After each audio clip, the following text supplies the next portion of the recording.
Donc le texte que nous venons de lire, 1 Pierre chapitre 1 versets 3 à 9, faut contextualiser tout de suite pour ouvrir un peu plus la compréhension. Pierre écrit cette lettre à des croyants qui sont immigrés, qui ont été obligés de quitter la terre d'Israël pour aller vivre ailleurs, souvent à cause des persécutions. C'est ce qu'on appellera plus tard la diaspora. Et donc, il écrit à ces chrétiens qui, là où ils vivent, déjà ont été immigrés, ils ont perdu leur terre, ils ont perdu tout ce qu'ils avaient, et l'héritage familial, mais en plus, là où ils vivent, ils sont persécutés. Et Pierre va leur rappeler que malgré cette épreuve qui existe et qui est souvent très difficile à supporter, on ne badinait pas avec la mort à l'époque, hein, c'était crucifié, c'était fossé au lion, c'était transpercé par le glaive romain, etc. Hein, c'était direct, il n'y avait pas de demi-mesure. C'était beaucoup moins confortable, si on peut dire confortable, qu'à notre époque. Et en fait, c'est des gens qui sont dispersés dans les provinces du Pont, de Galicie, de Cappadoce, d'Asie, etc. Il va écrire à toutes ces personnes-là, pour lesquelles c'est très difficile, ce qu'ils sont en train de vivre à ce moment-là. Et la chose essentielle qui va transparaître de ces premiers versets, c'est « vous avez », et donc nous avons, vous avez des titres glorieux. Avant toute chose, ne regardez pas toute la persécution, c'est pour un peu de temps. Bien, c'est facile à dire quand tu es dedans, viens vivre ce que je vis. Mais ce qui nous amène, c'est ce qu'on a chanté aussi tout à l'heure, c'est de lever les yeux. C'est de faire cet acte-là, d'essayer de lever les yeux, de prendre de la hauteur pour voir qu'il y a notre délivrance qui est pas très loin. C'est donc une lettre d'exhortation, d'encouragement. Et tout ça nous plonge dans la miséricorde du Père et du Fils. Verset 3. Le Père de notre Seigneur Jésus-Christ, selon sa grande miséricorde, nous a régénérés. Ça veut dire qu'il a mis en nous, par son Fils, une source nouvelle qui nous donne une vie nouvelle et qui fait de nous aussi de nouvelles créatures. Le vieux bonhomme et la vieille bonne femme, comme le dit saint Paul, sont par cette source jaillissante en nous, en train de disparaître. L'œuvre des ténèbres en nous disparaît et mise en retrait parce que nous sommes alimentés par la source de vie qu'est le Christ. Alors quels sont les titres glorieux qu'il met en avant? Les avez-vous relevés? Il dit premièrement que nous sommes des fils de Dieu. C'est pas mal ça, hein, déjà, d'être fils du Père. Et alors en Matthieu 5, 9, Jésus nous dira « Heureux ceux qui procurent la paix, ils seront appelés fils de Dieu ». C'est l'une des béatitudes du Sermon sur la montagne. En Romains 8, 14, Paul nous dira « Tous ceux qui sont conduits par l'Esprit de Dieu sont fils de Dieu ». On a, premièrement, si tu fais les œuvres du Christ, déjà, t'es fils de Dieu. Parce que t'es de la même nature, t'es du même ordre. Si tu fais comme le Christ, il dira à un moment donné, on a vu des gens qui faisaient ça, mais ils sont pas avec nous. Jésus dit, mais attends, s'ils font les œuvres qu'on fait, s'ils prient pour les malades, s'ils délivrent des démons, etc., ils peuvent pas, à l'instant d'après, renier le Christ. Laissez faire. Dieu retrouvera ses petits à la fin, ceux qui proclament l'évangile. Donc, fils de Dieu. Et cette dignité de fils, elle est encore accentuée par Paul aux Galates, chapitre 4, verset 7, où il dit « Tu n'es plus esclave, tu es fils, fils et fille. Et si tu es fils, tu es aussi héritier. » C'est-à-dire ce que le Père a gardé en réserve pour le Fils, ça nous est attribué aussi. Ça nous est attribué aussi. Nous sommes héritiers de quoi? Nous sommes héritiers de la promesse que le Père a faite à Abraham. Qu'est-ce qu'il a fait comme promesse à Abraham? Il a promis à Abraham d'avoir un fils, le fils de la promesse, Isaac, c'est-à-dire d'avoir une descendance, d'avoir une vie et une histoire qui continue après ta propre vie terrestre. Tu perpétues ton existence, tu perpétues ta connaissance, tu perpétues... Voilà. Il y a quelque chose de toi qui continue au-delà des jours que Dieu t'a donnés. Mais ça va au-delà de ça. Il a fait aussi la promesse d'une terre, c'est-à-dire d'un lieu sur lequel tu pourras habiter. Alors pour Abraham, c'est la terre qui est devenue Israël. Mais pour nous, il nous a promis aussi la terre sur laquelle nous vivons. Quel est l'endroit où Dieu veut nous voir vivre? Généralement, c'est un peu éloigné des lieux de débauche, c'est un peu éloigné des lieux de péché, etc. Il a une terre de promesse pour nous. Et il convient, dans notre vie, d'essayer de trouver quelle est la promesse, la terre de promesse que Dieu veut pour nous. Alors évidemment, il y a des lieux de séduction, on aimerait bien. Mais ça nous apporterait quoi finalement? Des jouissances momentanées, mais la terre de promesse que Dieu a pour nous. Hein? Voilà. Il y a aussi ça. On va y arriver, tu vas voir, que c'est tout à fait vrai ce que tu dis. Héritier de Dieu, si vous êtes au Christ, alors vous êtes de sa descendance. Ça, c'est Galates 3, 29.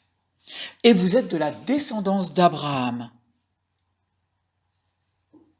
Au début, on a cru que le seul héritage que Dieu donnait était à destination des Juifs. Ils sont nos frères aînés dans la foi, mais l'héritage d'Abraham n'est pas seulement destiné aux Juifs. Pourquoi? Parce que quand la promesse a été faite à Abraham, il n'était pas juif. Il n'était pas encore circoncis. Ainsi donc, c'est par sa foi, c'est parce qu'il a cru, ça lui a été compté comme justice. On voit, c'est par la foi que vous êtes sauvés, non par les œuvres, etc.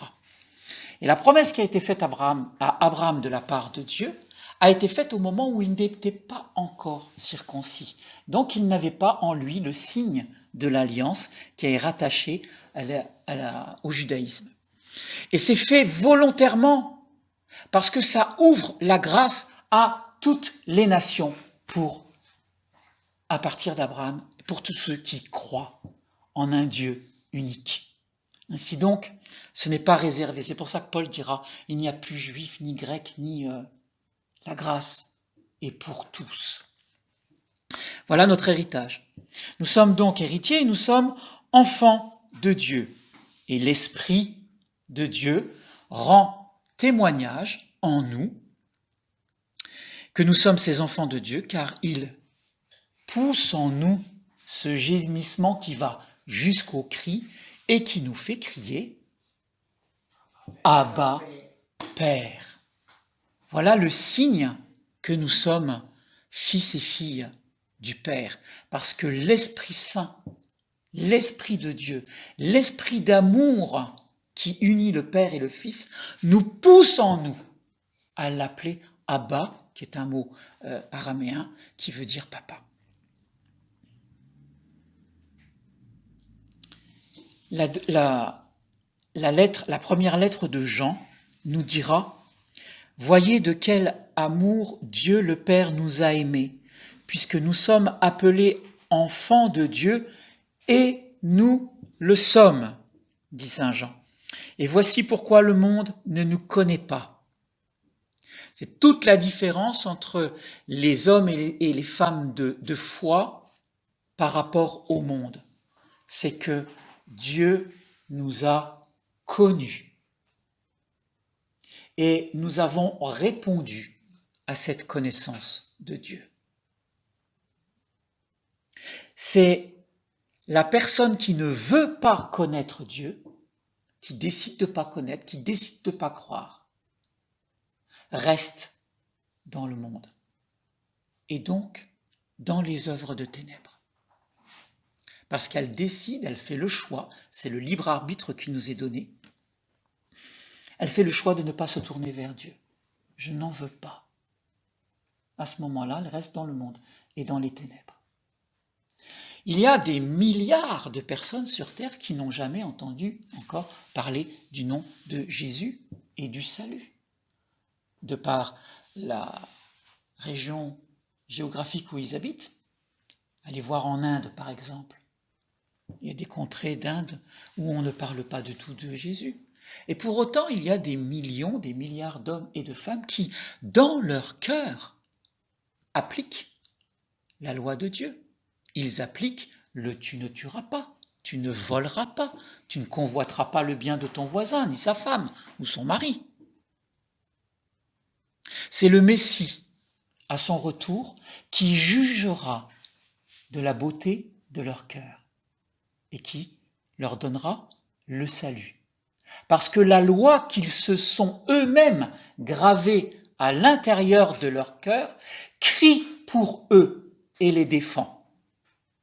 Parce qu'ils ont appliqué dans leur vie ce qui est de la même nature que Dieu. Et qu'importe s'ils n'ont pas entendu la loi de Moïse ou la loi de l'Évangile, ils ont fait leur propre destinée a été complètement bâtie sur ce que dit Dieu. Tu ne tueras pas, tu aideras et tu aimeras ton prochain comme toi-même. Ils l'ont fait sans connaître la loi. Ainsi, Jésus, le Messie, à son retour, jugera leur cœur. Et il dira, « Venez les bénis de mon Père. Vous avez été fidèles. Mais on ne savait pas, on ne nous avait pas dit, oui, mais regarde, les œuvres de ta vie, elles disent exactement la même chose que mon Père. Viens et prends place. » Nous sommes aussi des enfants de lumière. C'est ce qui va faire la différence avec les enfants du monde qui font les œuvres des ténèbres. Rappelez-vous le prologue de Jean. La lumière a été manifestée. Il est venu par les siens, chez les siens, et les siens ne l'ont pas reconnu. D'autres traductions vont dire n'ont pas voulu. Ils ont vu la lumière, mais ils n'ont pas voulu. Ils n'ont pas voulu pourquoi ? Il le dit Saint Jean après. Parce qu'ils ont préféré faire leurs œuvres de ténèbres. Tu comprends que choisir la lumière et se tenir en sainteté, pour certaines personnes, c'est forcément moins agréable que d'être dans la jouissance momentanée, mais tout le temps, d'être dans la luxure, la débauche, d'être dans le profit, de l'abus de l'autre personne, d'avoir un pouvoir écrasant et d'être finalement Dieu sur terre. Certaines personnes ne veulent pas lâcher le peu de possessions qu'ils se sont construites. Ainsi donc, ils préfèrent rester dans les œuvres de ténèbres. Mais nous sommes enfants de lumière. 1 Thessaloniciens 5,5. Vous êtes tous fils de la lumière et fils du jour. Nous ne sommes pas de la nuit, ni des ténèbres. Quand tu connais Dieu, tu connais Jésus. Jésus est la lumière du monde. La lumière du monde va commencer à grandir en toi jusqu'à sa pleine stature. Devenez des hommes à la pleine stature du Christ, dira saint Paul.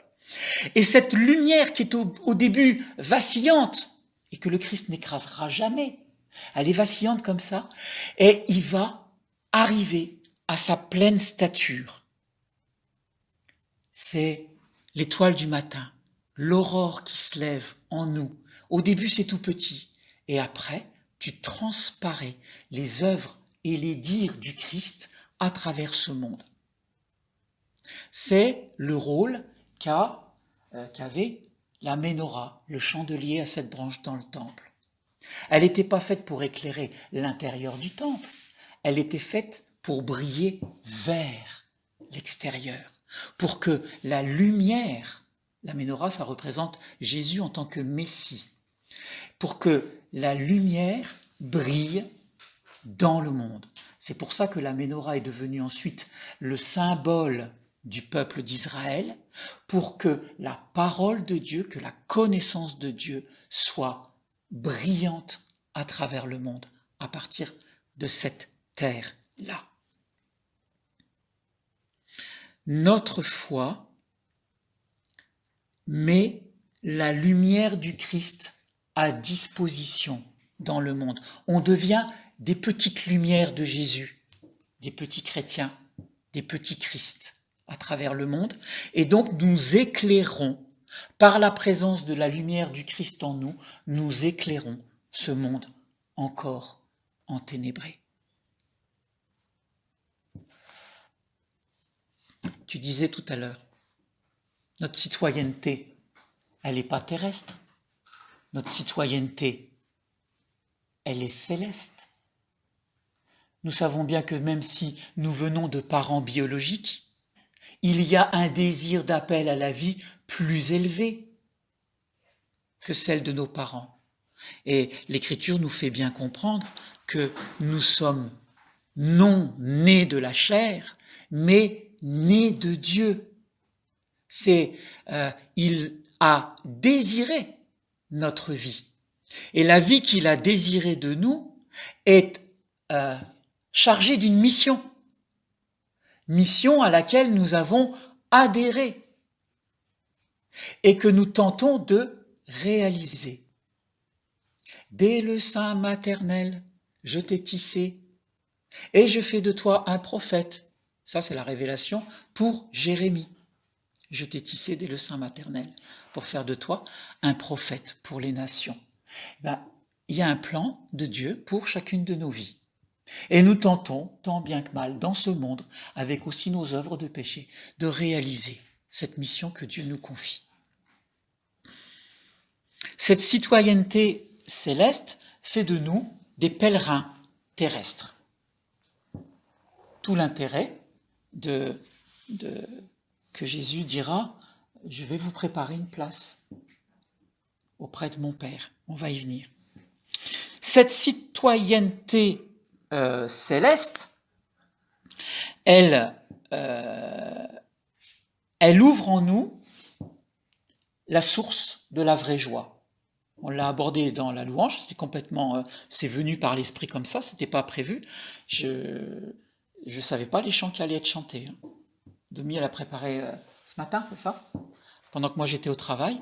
Et finalement, dans chaque chant qui a été dit, on retrouve une partie du passage qu'on est en train d'étudier. Cette citoyenneté céleste, elle ouvre en nous, donc, la source de la vraie joie. Luc 10, 20, Jésus nous dit « Réjouissez-vous de ce que vos noms sont inscrits dans les cieux. » Et, on le verra tout à l'heure, mais il y a un autre passage dans Apocalypse 21, sur le livre de l'agneau. La citoyenneté céleste, nous assure le bonheur. On va voir quel est ce bonheur. C'est toujours en Luc, chapitre 22, afin que vous mangiez et buviez à ma table, dans mon royaume, et que vous soyez assis sur des trônes. Voilà vers quoi le Christ veut nous emmener. Et le fait de partager le repas des noces de l'agneau avec lui et de siéger sur les trônes nous implique de nous la participation avec le Christ de 3 choses. La première chose, c'est qu'il veut nous associer au jugement.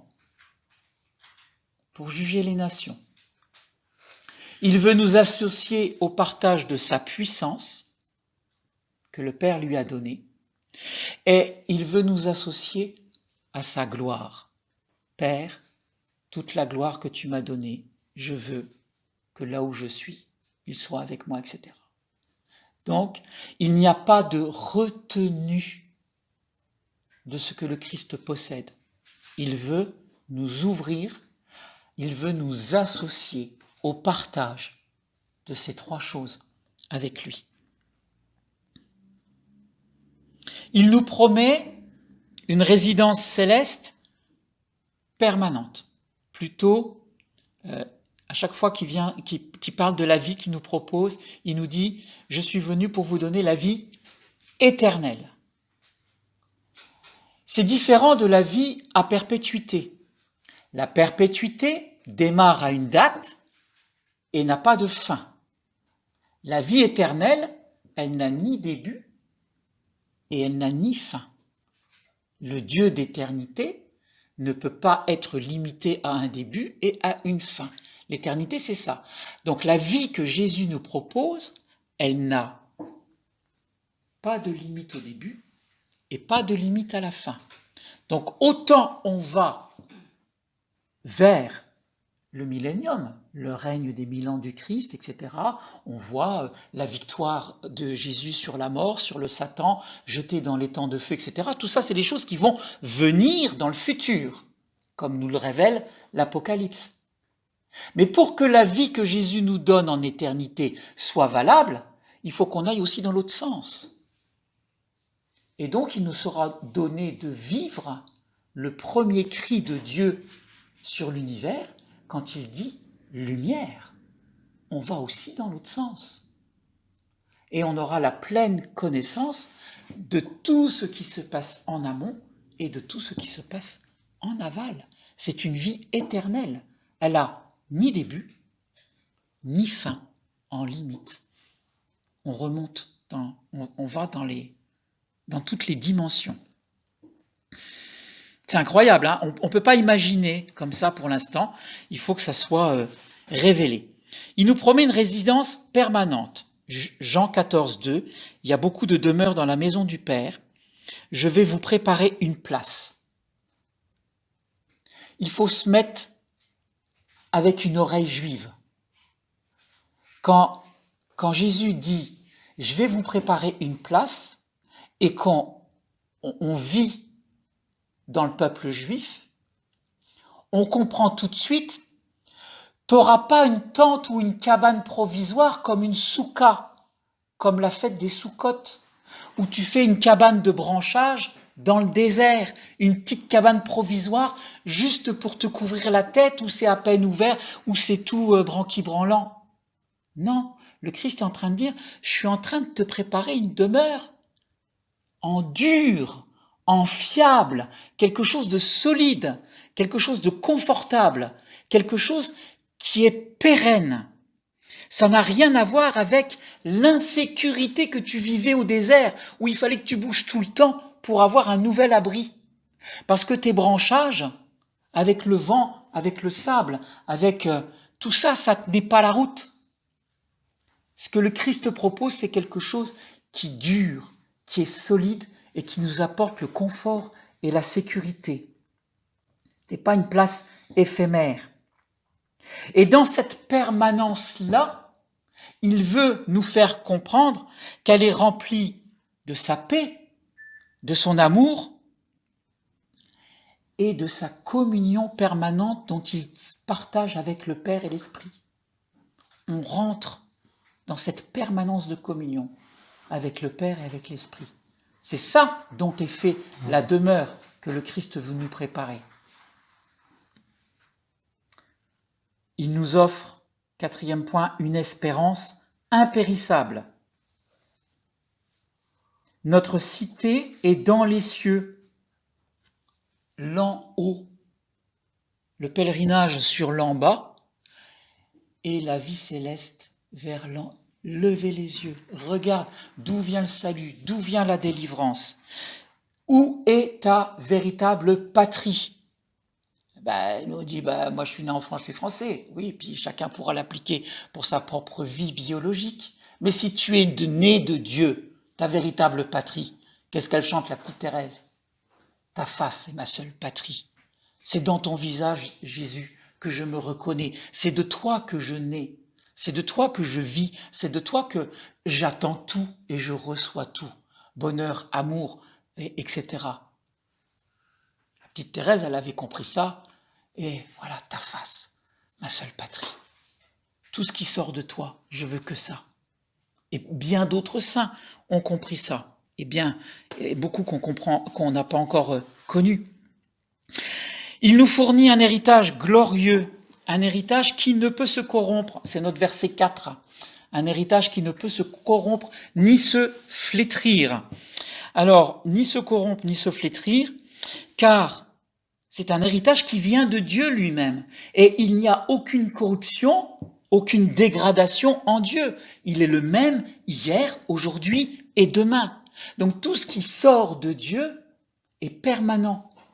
C'est pas pour ça ne va pas à la pourriture, ça ne va pas à la décadence, ce n'est pas possible en Dieu. Et c'est ce qui fait la différence quand Jésus dit, voyez les fleurs des champs, ces lys merveilleux qui demain seront fanés. Même Salomon, dans sa plus grande gloire, n'était pas vêtu aussi beau qu'eux. Eh bien, il nous dit, voilà, dans la gloire, cette beauté-là, tu l'auras pour toujours. Elle fanera pas au lendemain. Elle ne deviendra pas de l'herbe sèche, cet héritage glorieux. Tu ne seras jamais comme voilà. C'est joli, mais c'est joli qu'un temps. Lui dit, tu seras joli, mais pour toujours, pour l'éternité. Et le dernier, il y a donc un registre avec les noms qui sont tenus. On l'a un tout petit peu abordé. C'est Apocalypse 21-27. Nos noms sont inscrits dans le livre de l'agneau. Et ce nom est inscrit de la part de Dieu, j'insiste bien là-dessus, pour toute l'éternité. Mais l'homme, dans son libre arbitre, peut refuser son élection et, par sa conduite, dire non, c'est pas pour moi, je veux pas, je refuse, parce qu'il préfère les œuvres de ténèbres. Alors, on a vu qu'on était fils de Dieu, hérité de Dieu, enfant de Dieu, enfant de la lumière, qu'on avait une citoyenneté céleste, qui était la source de la vraie joie, qui nous assurait le bonheur, qui nous permettait d'avoir une résidence permanente remplie de paix, d'amour, de communion avec le Père. On a vu qu'il nous offrait une espérance qui était impérissable, que c'était un héritage glorieux et que nos noms sont inscrits dans le livre de l'agneau. Alors, pour là maintenant, pour notre aujourd'hui, pour notre vie temporelle, qu'est-ce que ça fait ? Parce que c'est bien beau que ce soit pour... on a l'impression que tout ça, c'est pour du plus tard. Pour autant, Romains 8-19 nous dit « Aussi, la création attend-elle avec un ardent désir la révélation des fils de Dieu. » Des fils et des filles, hein. Il n'y a pas de distinguo des personnes que Dieu aime. La création tout entière, c'est-à-dire aussi bien la faune, la flore et l'humanité tout entière, attend que se révèlent au milieu d'elle, qui est enténébrée, les lumières du Christ. Quand va venir la délivrance? Qui nous annoncera le salut? Et cet héritage-là, c'est à chacun de nous de s'en saisir maintenant. Maintenant. De se mettre en face à face avec Dieu en disant « J'ai bien compris tout ce que tu me donnes, tout ce que tu me fais hériter. Maintenant, j'entre comment dans mon héritage que tu me donnes? comment je me mets face à face avec toi et comment, à partir d'aujourd'hui, cette lumière du Christ, j'ose la laisser grandir en moi. Comment je fais ça?